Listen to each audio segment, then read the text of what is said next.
আজকে আমি রাঙালু বা মিষ্টি আলু দিয়ে ভাজা পিঠে বানিয়ে দেখাবো, যার ভিতরটা হবে একেবারে নরম তুলতুলে আর ওপরটা খুব হবে ক্রিস্পি। খেতে দুর্দান্ত আর বানানো একেবারেই সহজ। নমস্কার বন্ধুরা, আমি রাজশ্রী। আমার রান্নাঘরে সকল বন্ধুকে স্বাগত জানাচ্ছি আরেকটি নতুন রেসিপিতে। এই রেসিপিটা বানানোর জন্য প্রথমেই লাগবে রাঙা আলু বা মিষ্টি আলু।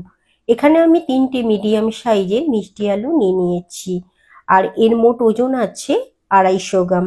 এখন একটা পিলারের সাহায্যে এইরকম ভাবে মিষ্টি আলুগুলোর খোসাটা ছাড়িয়ে নিচ্ছি। খোসাটা ছাড়িয়ে আমি মিষ্টি আলুগুলোকে রেডি করে নিচ্ছি।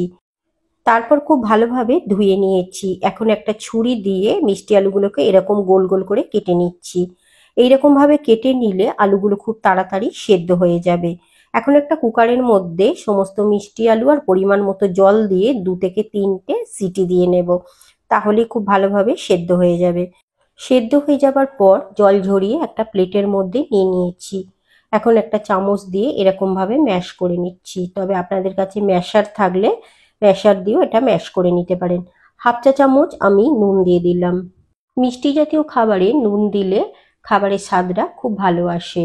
তারপর এখানে 1 বাটি আমি চালের গুঁড়ো বা চালের আটা দিয়ে দিলাম হাফ কাপের একটু বেশি গলানো গুড়। এখানে গুড়টাকে আমি গ্রেট করে গলিয়ে নিয়েছি। আপনারা এখানে গুড়ের পরিবর্তে চিনি দিয়েও এই মন্ডটা তৈরি করতে পারেন।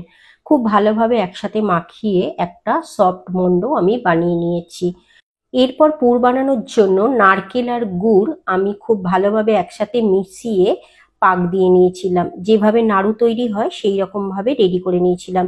তবে আমার মনে হয়েছিল পুরটা একটু কম হবে, তাই কিছুটা খোয়া ক্ষীর মিশিয়ে একটু বাড়িয়ে নিলাম। এখন এই মন্ড থেকে ছোট ছোট অংশ কেটে এরকম বাটির মতো করে নিলাম। তারপরে ভেতরে আমি পুর ভরে এরকম মুখটা খুব ভালোভাবে সিল করে দিলাম। সিল করে দিয়ে যে যেরকম ভাবে শেপ দিতে পারেন, আমি যেরকম শেপ দিচ্ছি এরকমও দিতে পারেন, কিংবা আপনাদের পছন্দ মতো যে কোনো শেপ দিতে পারেন। এইরকম ভাবে একই প্রসেসে আমি সমস্ত পিঠাগুলোকে বানিয়ে নিচ্ছি। আমি আবারও একটা পিঠা বানিয়ে দেখাচ্ছি। এই মন্ড থেকে কিছুটা অংশ নিয়ে এরকম হাত দিয়ে ঘুরে ঘুরে বাটির মতো তৈরি করে নিলাম। তারপর ভেতরে পুর দিয়ে মুখটা খুব ভালোভাবে বন্ধ করে দিলাম।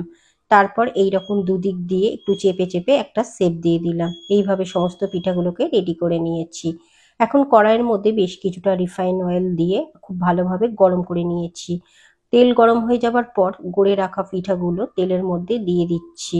এখন লো আছে পিঠাগুলোকে উল্টে পাল্টে লাল করে ভেজে নিতে হবে। এক পিঠ এরকম ভাজার পর আমি এখন সেকেন্ড পিঠটা এইরকম ভাবে উল্টে দিচ্ছি। এতে পিঠাগুলো দুদিক দিয়েই খুব ভালোভাবে ভাজা হবে। 3-4 মিনিট ভাজার পর পিঠের মধ্যে হালকা লালচে কালার চলে এসছে। আরো 2 থেকে 3 মিনিট এইভাবে পিঠেগুলোকে আমি লো আছে ভেজে নেব। তাহলে পিঠেগুলো খুব সুন্দরভাবে ভাজা হবে আর একটা দুর্দান্ত কালার চলে আসবে।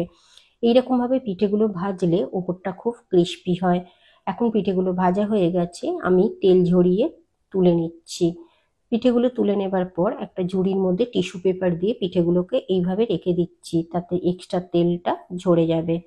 কিছুক্ষণ পর একটা পিঠে দেখুন কেটে আমি দেখাচ্ছি। ভেতরটা কতটা নরম তুলতুলে হয়েছে আর ওপরটা একদম ক্রিস্পি। দুর্দান্ত স্বাদের এই পিঠের রেসিপি আপনাদের কেমন লাগলো অবশ্যই কমেন্ট করে জানাবেন। ভালো লাগলে এইভাবে একবার ট্রাই করে দেখতে পারেন। রেসিপি ভালো লাগলে লাইক, শেয়ার আর কমেন্ট করে জানাতে ভুলবেন না। দেখা হবে আবারও কোনো নতুন রেসিপির সাথে। ধন্যবাদ।